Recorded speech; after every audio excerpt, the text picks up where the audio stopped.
మాట్లాడదాం. ముందుగా ఈనాడు విషయానికి వద్దాం. ఈనాడులో ఇవాళ కనిపిస్తున్న వార్త, ప్రభుత్వాన్ని ఎలా పడగొడతారు, కూలిపోవడానికి ఇది కాళేశ్వరం కాదు ప్రజాప్రభుత్వం. కేసీఆర్ మళ్ళీ సీఎం కాదు కదా, మంత్రి కూడా కాలేరు.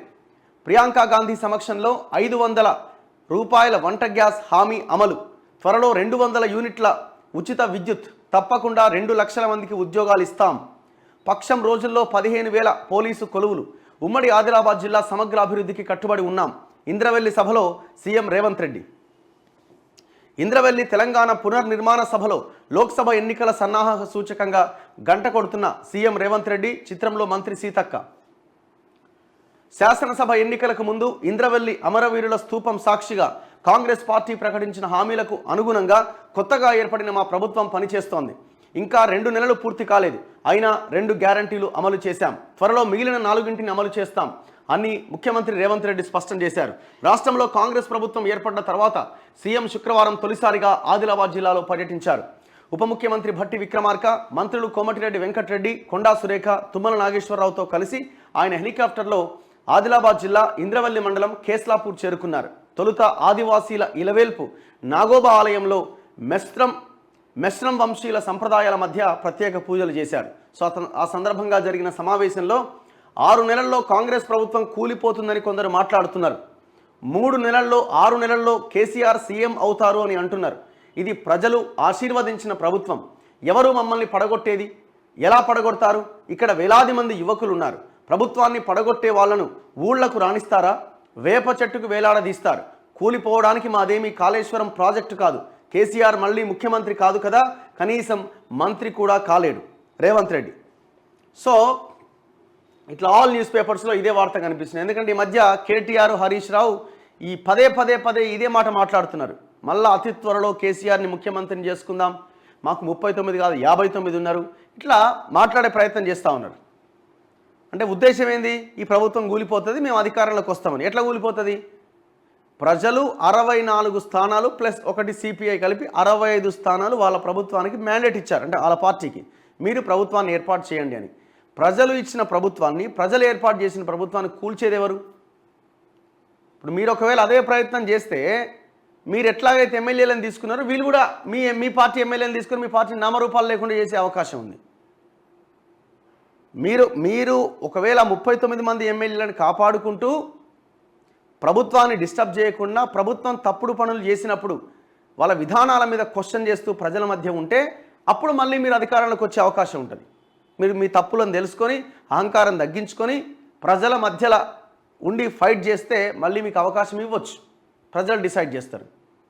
పడగొడతాం, ఇది చేస్తాం, అది చేస్తామంటే జనాలు ఏమైనా పిచ్చోళ్ళా?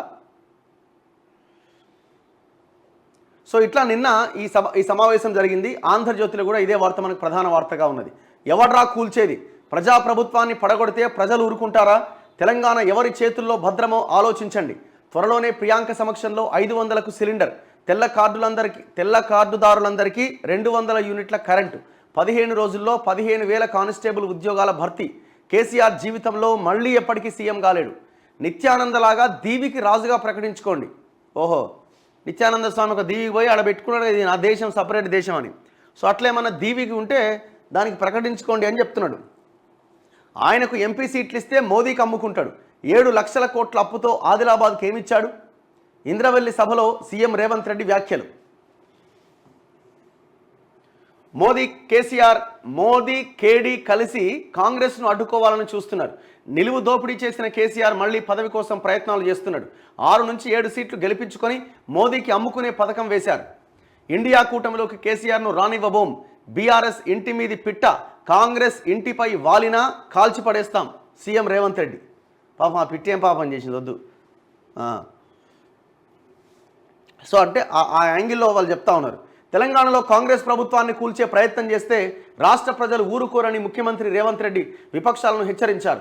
అలాంటి ఆలోచన చేసిన వాళ్లను వేప చెట్లకు కట్టేసి కొట్టి లాగుల్లో తొండలు వదలాలని యువతకు పిలుపునిచ్చారు. కాంగ్రెస్ ప్రభుత్వాన్ని కూలుస్తామని, మరో 6 నెలల్లో కేసీఆర్ ముఖ్యమంత్రి అవుతాడని కొంతమంది నేతలు ప్రగల్భాలు పలుకుతున్నారు. ఎవడ్రా ప్రభుత్వాన్ని పడగొట్టేది? ఇది ప్రజలు ఎన్నుకున్న ప్రభుత్వం, ప్రజలు ఆశీర్వదించిన ప్రభుత్వం, ప్రజల కోసం పనిచేస్తున్న ప్రభుత్వం.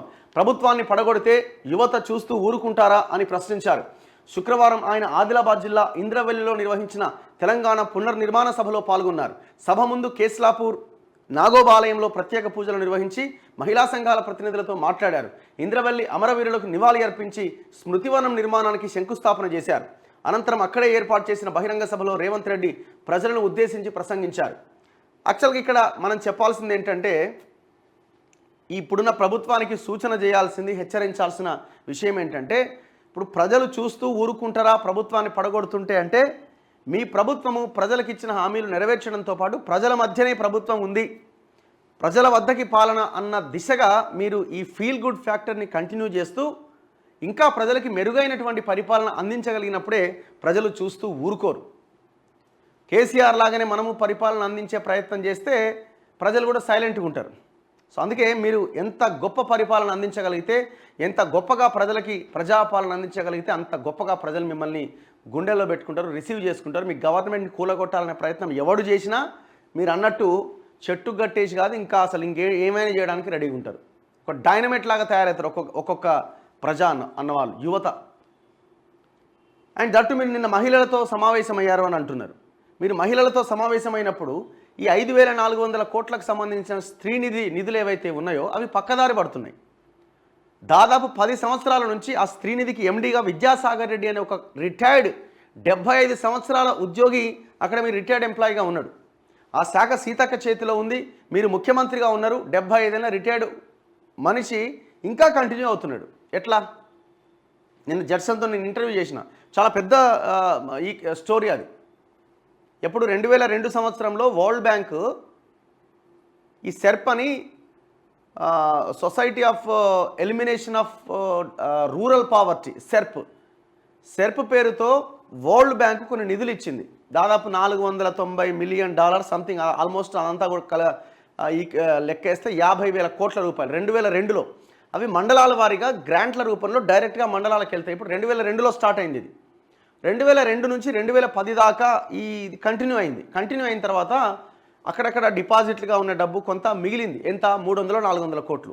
దాన్ని స్త్రీనిధి కింద డైవర్ట్ చేసి ఆ 300-400 కోట్లు మిగిలిన డబ్బులు బ్యాంకులో పెట్టి ఆటానికి ₹1 మిత్తి కింద దాదాపు 5,400 కోట్లు మిత్తి తెచ్చి ఈ మహిళా సంఘాలకి, ఈ బిలో పావర్టీ లైన్ కింద ఉన్న మహిళలకి లోన్లు ఇస్తారు, రూపాయికో అట్లా.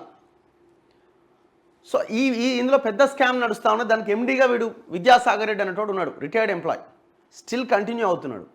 మరి ఇట్లాంటి వాళ్ళని వెనకాల పెట్టుకొని మీరు మహిళా సంఘాలతో సమావేశాలు, ఇవన్నీ ఇట్లాంటి వాటిని చిన్నవా పెద్దవా కాదు, వాటిని పూర్తిగా నిర్మూలించే ప్రయత్నం చేయాలి. ఎందుకంటే దాని తెర వెనకాల కోట్ల రూపాయలు మింగుతున్నారు. సో ఇది ఆలోచించాలి.